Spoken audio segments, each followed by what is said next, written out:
Hello friends, welcome to our channel, and in this video we'll discuss about how to separate the name by the first name and the second name. We have the first name column and we have the second name column. To separate the first name with the second name, first we select the whole column that we need to separate and go here in the data tab. In the data tab we will find the option which is TextToColumn function. We will select this option, and after selecting the option we have two different functions. We now click next, and in the next you can find here different options. We have the space between the names, so we select the space. You can find the reflection here in the box as well, like if we separate it. Now the next, it requires the destination, and we need the name first in this separate column, so we write here the destination of column C, so we use here C.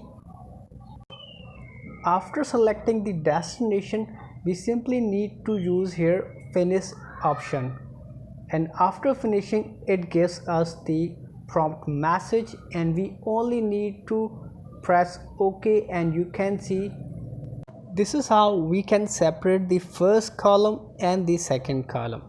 Now in our second example,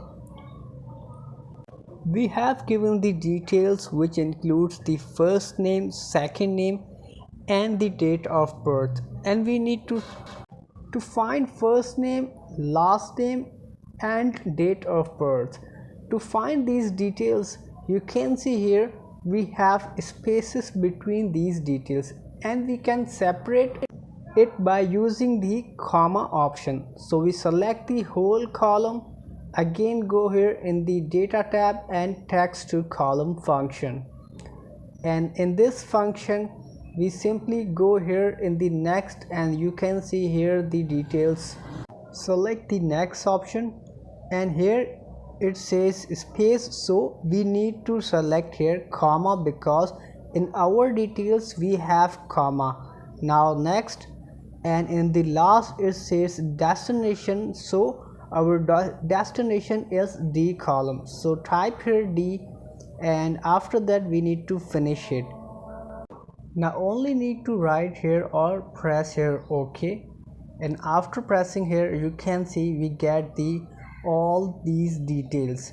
Now we only need to make it in center alignment, so we select the center alignment to make it more presentable. This is how we can use the TextToColumn function to separate it.